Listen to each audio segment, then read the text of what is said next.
नमस्कार, स्वागत है आप सबका। आप देख रहे हैं दूरदर्शन किसान। मैं हूं आपके साथ मीनाक्षी शोरान।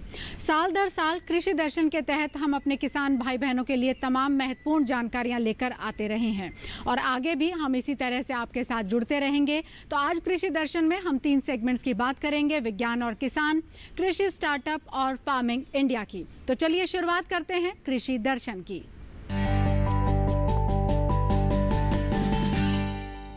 तो कृषि दर्शन में सबसे पहले हम बात करते हैं अपने पहले सेगमेंट विज्ञान और किसान की। किसान भाई बहनों, जैसा कि हम सब जानते हैं कि जैसे जैसे खेती किसानी का विस्तार हो रहा है वैसे वैसे पशु चारे को लेकर एक समस्या भी सामने आ रही है।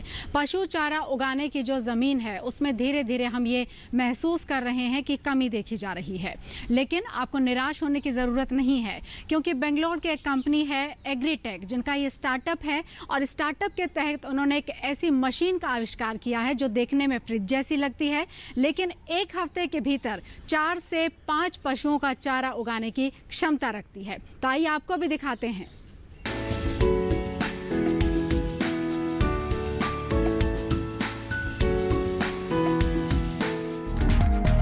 प्रति किसान जोत की भूमि लगातार कम होती जा रही है। भारत में चूंकि जनसंख्या घनत्व ज्यादा है, इसीलिए कम जमीन की समस्या यहाँ अधिक है। इतनी कम जमीन पर पशुओं के लिए पर्याप्त पौष्टिक चारा उगाना चुनौती बन गई है। बल्कि सच तो ये है कि देश में पशु चारे का संकट उत्पन्न हो गया है। ऐसे में नई तकनीक के जरिए कम जगह में ज्यादा उपज के उपाय किए जा रहे हैं। दूसरी ओर बार बार आ रही सूखे की समस्या भी चारा संकट उत्पन्न कर रही है। फ्रिज की आकृति वाली ये मशीन छोटे से स्थान पर अधिक उपज का बेहतरीन उदाहरण है। इसे खास तौर से पशुओं के लिए पौष्टिक चारा उगाने के लिए ही बनाया गया है। मशीन को रखने के लिए महज 4 फीट लंबी और 3 फीट चौड़ी जगह चाहिए। मशीन की ऊंचाई भी सिर्फ 7 फीट है। इसे बेंगलुरु के एक एग्रीटेक स्टार्टअप ने बनाया है और इसका नाम कंबाला रखा है। कंबाला कर्नाटक में हर साल आयोजित होने वाली भैंसा दौड़ प्रतियोगिता है। उसी के नाम पर इस मशीन का नाम रखा गया है। कंबाला के अंदर 7 रैक बनाई गई हैं और इन्हीं में चारा उगाया जाता है। हर रैक में 4 ट्रे लगी हैं और हर ट्रे में उच्च प्रोटीन वाले मक्का के 700 ग्राम बीज हर हफ्ते बोए जा सकते हैं। किसान चाहे तो मक्का का चारा काटने के बाद गेहूं या जौ के बीज भी बो सकते हैं। चारा हाइड्रोपोनिक तकनीक से उगाया गया है। हाइड्रोपोनिक तकनीक में मिट्टी की जगह पानी में फसल उगाई जाती है। बुआई के कुछ ही दिनों में आप देखेंगे कि रैक में ताजा और हरा चारा उगाया है, जो दुधारू पशुओं के लिए बेहद पौष्टिक है। इस छोटी सी मशीन से 1 हफ्ते तक हर रोज 25 से 30 किलो चारा लिया जा सकता है। चारे की ये मात्रा 4-5 गायों का पेट भरने के लिए काफी है। कंबाला के अंदर 14 माइक्रो स्प्रिंकलर लगे हैं, जो जरूरत पड़ने पर पौधों को पानी उपलब्ध करा देते हैं। कमाल की बात तो ये है कि ये मशीन 3 दिन में सिर्फ 50 लीटर पानी खर्च करती है, जबकि खुले खेत में 1 किलो चारा उगाने के लिए ही 70 से 100 लीटर तक पानी चाहिए। मशीन को बाहर से काले रंग के एक जाल से कवर किया गया है। ये जाल वेंटिलेशन के लिए है, जो दिन के समय अंदर का तापमान बढ़ने नहीं देता। राजस्थान जैसी गर्म जगहों पर ये जाल काफी मददगार है। बिजली से चलने वाली इस मशीन को आप सिर्फ 30,000 रुपए देकर खरीद सकते हैं। बिजली का खर्च बहुत ज्यादा नहीं है, साल भर में 70 रुपए से भी कम। वैसे सौर ऊर्जा से चलने वाली कंबाला भी उपलब्ध है, लेकिन उसकी कीमत थोड़ी ज्यादा यानी 45,000 रुपए है। आंध्र प्रदेश के अनंतपुर जिले में सौर ऊर्जा से चलने वाली 41 मशीनें लगाई गई हैं। राजस्थान, गुजरात और कर्नाटक में भी बहुत सी मशीनें हैं। पिछले साल वजूद में आने वाली इस मशीन की देश भर में अब तक 130 यूनिट लग चुकी हैं। कंबाला श्री वसंत कामत और जीवन एम के दिमाग की उपज है। इसे तैयार करने से पहले इन दोनों ने बेंगलुरु स्थित राष्ट्रीय पशु पोषण एवं शरीर क्रिया विज्ञान संस्थान में पशुओं और चारे के विकास पर प्रशिक्षण लिया। यही उन्हें हाइड्रोपोनिक ग्रीन स्प्राउट्स उत्पादन इकाई के किफायती मॉडल की प्रेरणा मिली। वैज्ञानिकों ने ही उन्हें बताया कि एक ट्रे में कितने बीज डालने हैं, पानी का शेड्यूल क्या होगा और मोल्ड उपद्रव को कम करने के लिए क्या मानकीकरण होना चाहिए। कंबाला इस्तेमाल करने वाले कई किसानों ने मशीन की तारीफ की है और बताया है कि इससे उगा चारा खाने के बाद न सिर्फ दूध की मात्रा बढ़ी है, बल्कि उसकी गुणवत्ता में भी सुधार आया है। किसान भाई बहनों, अब आपको जानकारी देते हैं पशुपालक कैलेंडर के बारे में। और इस कैलेंडर के तहत हम अपने सभी किसान भाई बहनों को ये जानकारी देते हैं कि पशुओं संबंधित कौन कौन से ऐसे काम हैं जो आप वर्तमान समय में कर सकते हैं। तो आइए आपको बताते हैं पशुपालक कैलेंडर के बारे में। पशुओं को SH एवं BQ रोग से बचाव का टीका अवश्य लगवाएं। इस माह में अधिक गर्मी की संभावना रहती है, अतः इससे पशुओं को बचाने का प्रयास करें। पशुओं को दोपहर में छाया वाले एवं हवादार स्थान में रखें। पशुओं को कम से कम दिन में 4 बार पानी पिलाने का प्रयास करें। थनैला रोग की पहचान और निदान के उपाय करें। गाभिन पशुओं को अतिरिक्त आहार दें एवं प्रसूति बुखार से बचाने के लिए 50 से 60 ग्राम खनिज मिश्रण नियमित रूप से दें। मुर्गी पालक फार्म की सफाई पर विशेष ध्यान दें। पशुओं को बाह्य परजीवी से बचाने के लिए पशु चिकित्सक की सलाह से दवा का छिड़काव नियमित रूप से करें। इसी के साथ कार्यक्रम में वक्त हो चला है एक छोटे से ब्रेक का। आप कहीं मत जाइए, ब्रेक के बाद जल्द ही हाजिर होंगे। बने रहिए दूरदर्शन किसान। अभी वक्त एक ब्रेक का है, ब्रेक के बाद भी कृषि दर्शन जारी रहेगा। आप देखते रहिए दूरदर्शन किसान।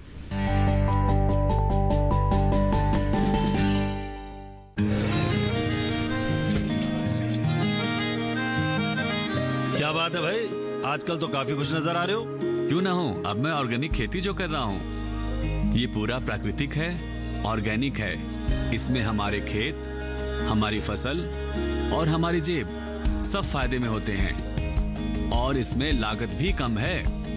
जी हाँ, आप भी ऑर्गेनिक खाद का प्रयोग करें, अपनी फसल और मिट्टी को तंदुरुस्त बनाएं और आपकी आमदनी में इजाफा करें। अधिक जानकारी के लिए किसान call centre toll free number 1800-180-1551 पर कॉल करें और लॉग ऑन करें kisan.gov.in और farmer.gov.in। कृषि और किसान कल्याण मंत्रालय द्वारा किसान हित में जारी।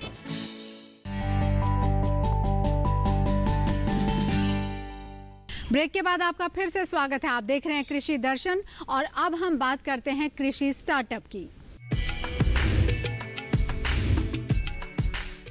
परंपरागत खेती किसानी के अलावा हम सब जानते हैं कि पशुपालन भी एक प्रमुख व्यवसाय है और न सिर्फ व्यवसाय है बल्कि हम सब जानते हैं कि हमारे किसान भाई बहन अपने पशुओं से कितना प्रेम करते हैं और न सिर्फ प्रेम और प्यार करते हैं बल्कि अपने जीवन का एक बड़ा हिस्सा उनकी सेवा में लगा देते हैं। एक ऐसे ही किसान से आपको मिलवाते हैं जिनका नाम है नरेंद्र सिंह और उन्होंने किस तरीके से पशुपालन में न सिर्फ बढ़ चढ़कर हिस्सेदारी की है बल्कि पशुओं के प्रति उन्होंने किस तरह से सजगता भी दिखाई है और इसी सजगता और उनकी बढ़ चढ़कर हिस्सेदारी का ही नतीजा है कि 2019 में उन्हें पद्मश्री से भी नवाजा गया।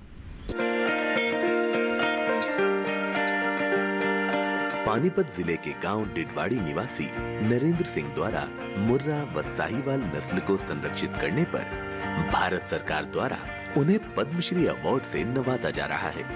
नरेंद्र सिंह को बचपन से पशुओं की देखभाल व लगाव का शौक था। शुरुआत से ही उनका ज्यादातर समय पशुओं की बेहतर ढंग से देखभाल करने में बीतता था। चूंकि वो किसान के साथ पंचायत विभाग में ग्राम सचिव भी हैं, ड्यूटी के बाद पशुओं की देखभाल के समय यही प्रयास रहता था कि कुछ पशुओं के हित में भी किया जाना चाहिए। करीब 20 साल पहले नरेंद्र सिंह ने 10 पशुओं के साथ गांव में अपने प्लॉट पर डेयरी की शुरुआत की थी। अब भैंस, झोटे व सांड समेत आज उनकी डेयरी फार्म पर करीब 150 पशु हैं। नरेंद्र सिंह को वर्ष 2013 व वर्ष 2015 में राष्ट्रीय अवार्ड, 2017 में गोपाल रतन अवार्ड व वर्ष 2018 में मुर्रा रतन अवार्ड से भी नवाजा जा चुका है। नरेंद्र सिंह के फार्म की खास बात यह है कि मुर्रा नस्ल की सुंदरता को देखने के लिए विदेशी भी यहाँ आते हैं। तभी तो कोलंबिया के राजकुमार समेत इनकी डेयरी का कई देशों के प्रतिनिधि दौरा कर चुके हैं। इनकी मुर्रा नस्ल की भैंस प्रतियोगिताओं में चैंपियन रह चुकी है। वहीं छोटा शहंशाह दूसरे स्थान पर रहा। इन्हें खरीदने विदेशों से भी लोग आ चुके हैं। हालांकि इन पशुओं का दाम बढ़ चढ़ कर लगाया जा रहा है, पर फिलहाल इन्होंने इन्हें बेचने से मना कर दिया है। मुर्रा नस्ल का झोटा घोलू, प्रिंस व शहंशाह समेत भैंसों की ख्याति देश भर के अलावा विदेशों में छाने के बाद करीब 5 वर्ष पहले उनकी डेयरी पर कोलंबिया के राजकुमार समेत कई देशों के प्रतिनिधियों ने विजिट कर पशुपालन की तकनीक को नजदीक से जाना था। उनकी डेयरी के हरियाणा साहिवाल सांड, नंदी व मुर्रा नस्ल की भैंस प्रतियोगिताओं में प्रथम रहकर चैंपियन बनी व छोटा शहंशाह दूसरे स्थान पर रहा है। पशुपालन सदा से फायदे का सौदा रहा है। अगर किसान नई तकनीकों और सूझबूझ से करें तो इस क्षेत्र में अच्छा लाभ कमाया जा सकता है। साथ ही अपनी आय भी दोगुनी करने में सफलता हासिल कर सकता है। पशुपालक नरेंद्र सिंह का मानना है कि पशुपालन व्यवसाय को अगर बदलते समय की तकनीक के साथ अपडेट कर दिया जाए तो पशुपालन कभी भी घाटे का सौदा साबित नहीं हो सकता।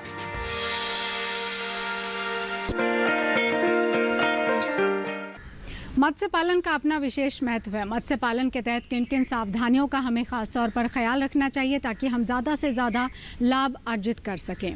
इसी के तहत भारतीय कृषि अनुसंधान परिषद के उप निदेशक जयकृष्ण जैना जी से हमने खास बातचीत की है।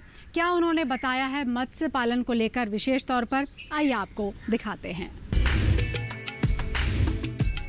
आप देखेंगे लास्ट 7 दशक में 70 साल में जो प्रोडक्शन 18 गुना बढ़ा है, जो 7.5 मिलियन लाख टन से आज हम बोल रहे हैं 140 लाख टन। ये सब पॉसिबल है जो हमारा जो किसान भाई ने खेती से तो प्रोडक्शन कर रहे हैं, उसके पीछे जो हमारा ज्ञान है, जो हमारा टेक्नोलॉजी हम निकास करते हैं हमारा रिसर्च इंस्टीट्यूट के द्वारा, जैसे कार्प कल्चर हुआ, कैटफिश कल्चर हुआ, श्रिम्प झींगा पालन हुआ, सब के विषय में जो शोध होता है, वो शोध से जो ज्ञान निकल के आता है वो टेक्नोलॉजी और फार्मर के पास पहुंचता है। ये जो तो हमारा जो 8 इंस्टीट्यूट है, रिसर्च इंस्टीट्यूट जो काम करते हैं, जो एक्वाकल्चर के ऊपर करते हैं, 3 इंस्टीट्यूट ऐसे हैं पूरा एक्वाकल्चर के साथ जुड़े हैं, fresh water aquaculture and brackish water aquaculture 2 institute है। और जो CMFRI है वो तो मछली जो समुंदर से कैसे पकड़ेंगे उसके ऊपर रिसर्च करते हैं। उसके अलावा भी मेरीकल्चर के ऊपर काम करते हैं जो समुंदर में खेती होता है।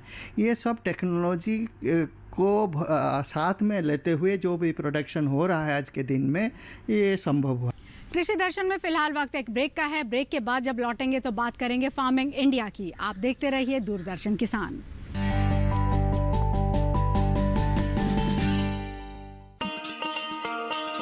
किसान भाइयों गांठ बांध लो, गांठ बांध लो, बात बहुत है काम की, समृद्धि के पैगाम की। मिट्टी के मिजाज को समझो, मिट्टी के हर राज को समझो, मिट्टी की तुम जांच कराओ, मुफ्त सॉइल हेल्थ कार्ड ले जाओ। कभी मुनासिब बीज लगाओ, सही किस्म की खाद ले आओ, जितनी जरूरी उतनी डालो, सही मात्रा खुद पहचानो, इसको अपना मंत्र बना लो, मिट्टी की सेहत को जानो। बात बहुत है काम की, कम लागत अधिक वरदान की। किसान भाइयों गांठ बांध लो, आज ही मिट्टी की जांच कराएं। राज्य सरकार के कृषि अधिकारी से संपर्क करें और मुफ्त में सॉइल हेल्थ कार्ड पाएं। कृषि और किसान कल्याण मंत्रालय द्वारा किसान हित में जारी। ब्रेक के बाद एक बार फिर से आपका स्वागत है और अब बात करते हैं फार्मिंग इंडिया की। और अब आपको बताते हैं बकरी पालन के विषय में। बकरी पालन अपने आप में एक अच्छा व्यवसाय कहा जाता है। कैसे कम लागत में ज़्यादा मुनाफा पशुपालन के तहत अगर आप बकरी पालन करते हैं तो आप कमा सकते हैं। इसी से जुड़ी हुई ये रिपोर्ट है आपके लिए, देखिए।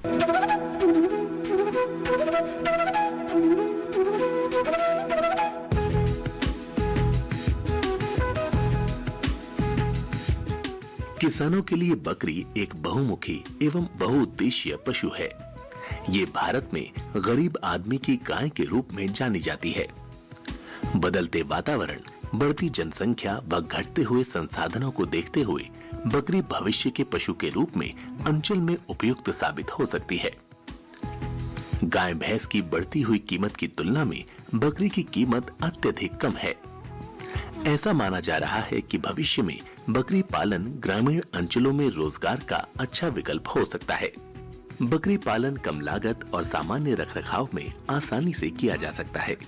बकरी पालन व्यवसाय गरीब किसानों और खेतीहर मजदूरों के लिए आय का एक अच्छा स्रोत है। बकरी पालन मुख्य रूप से मांस और दूध के लिए किया जा सकता है। बकरी के दूध से कई चीजें बनाई जाती हैं, जैसे पनीर, घी, दही, आइसक्रीम इत्यादि।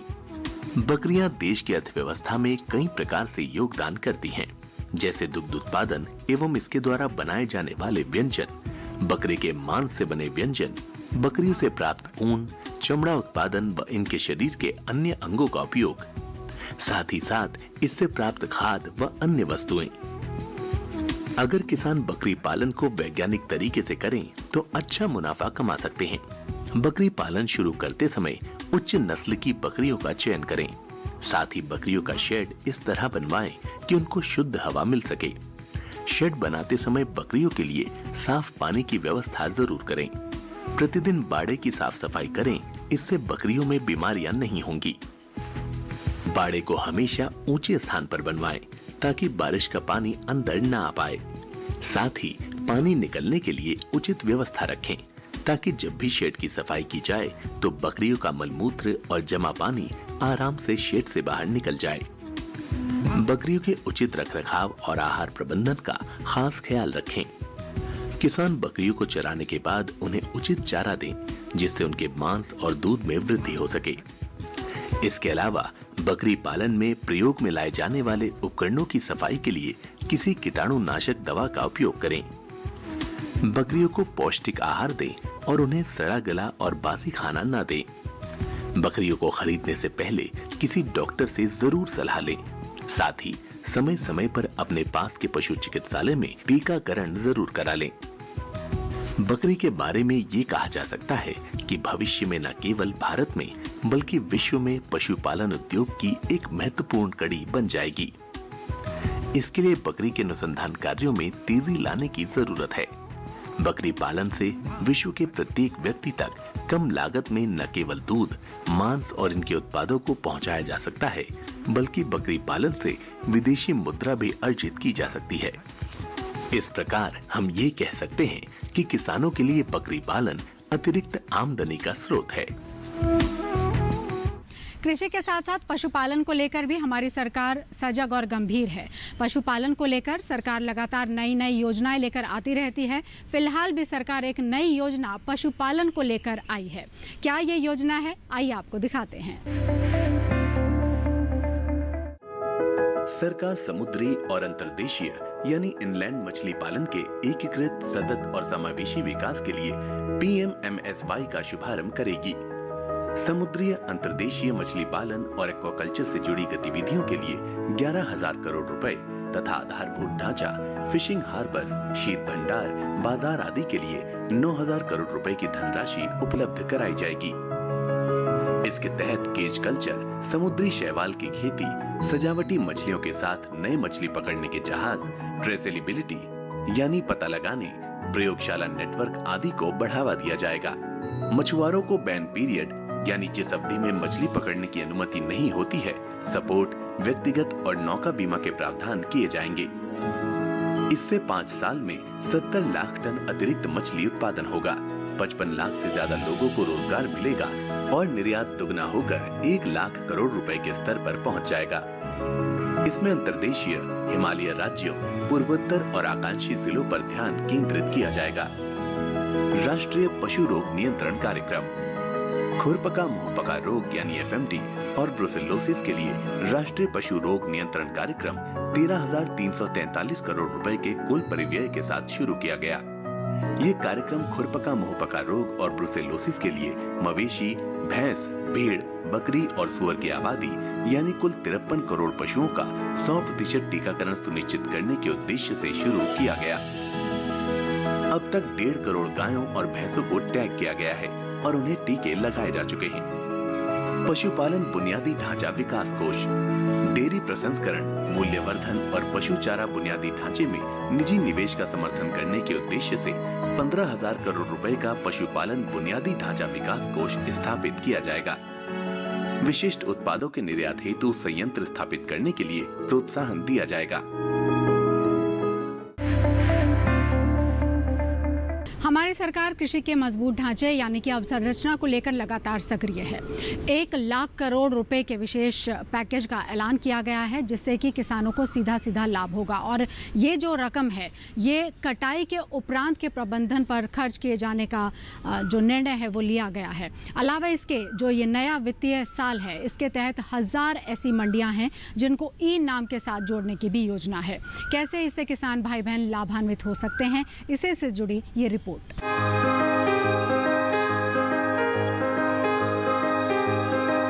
कृषि क्षेत्र को बेहतर बनाने के लिए अवसंरचना यानी बुनियादी ढांचा बहुत ही महत्वपूर्ण है। सरकार कटाई उपरांत प्रबंधन तंत्र को मजबूत कर रही है। इसके लिए लॉकडाउन के दौरान वित्त मंत्री ने 1 लाख करोड़ रुपए के कृषि अवसंरचना कोष का ऐलान किया था। ये रकम बैंकों और वित्तीय संस्थानों के माध्यम से ऋण के तौर पर दी जानी है। आम किसानों के अलावा प्राथमिक कृषि ऋण सोसाइटी, विपणन सहकारिता सोसाइटी, कृषि उत्पादक संगठन, स्वयं सहायता समूह, बहुउद्देशीय सहकारिता सोसाइटी, कृषि उद्यम और स्टार्टअप इसके माध्यम से ऋण ले सकते हैं। 2 करोड़ तक के कर्ज पर ब्याज में 3% तक की छूट का प्रावधान किया गया है।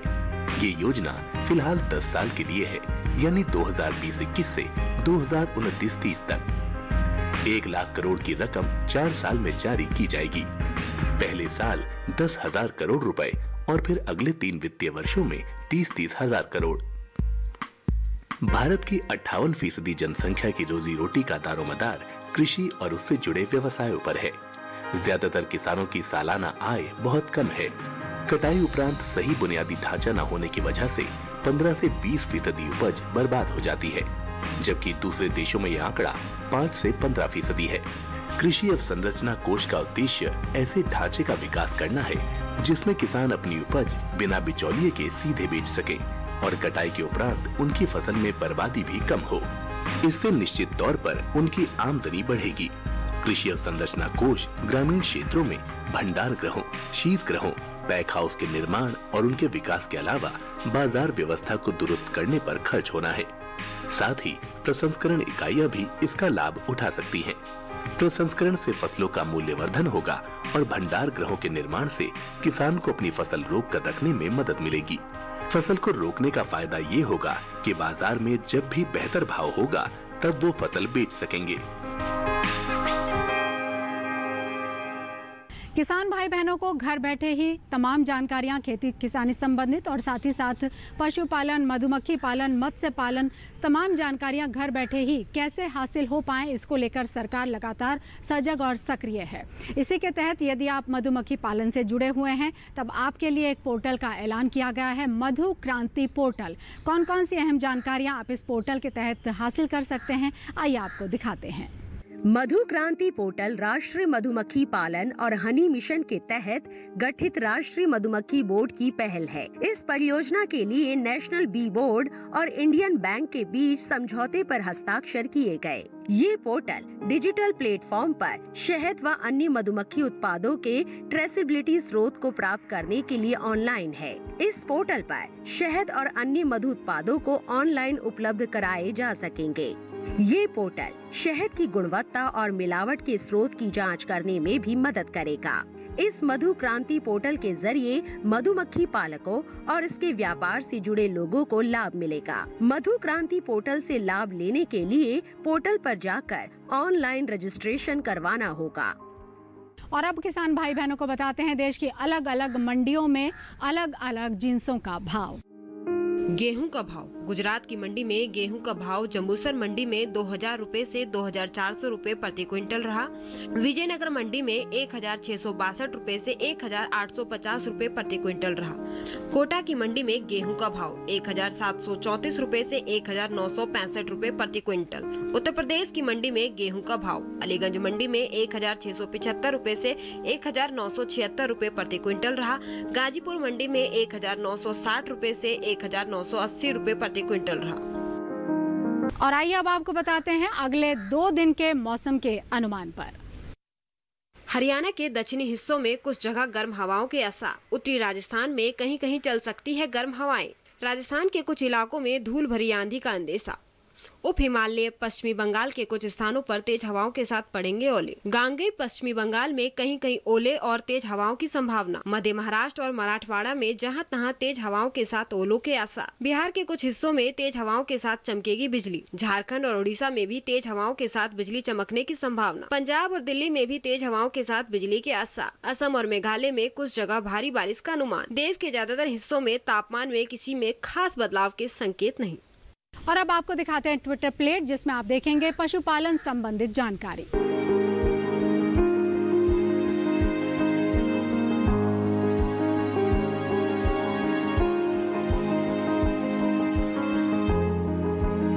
कृषि दर्शन पर आधारित अगर आप और कोई जानकारी चाहते हैं या आपका कोई सुझाव है तो आप हमें ईमेल के जरिए संपर्क कर सकते हैं। हमारा ईमेल का पता है krishidarshan@gmail.com।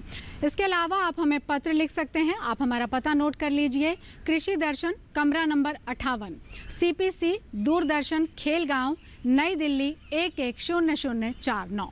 आज के लिए कृषि दर्शन में इतना ही। उम्मीद करते हैं कि आपको हमारा ये कार्यक्रम पसंद आया होगा। फिलहाल के लिए अनुमति दीजिए। आप देखते रहिए दूरदर्शन किसान। नमस्कार।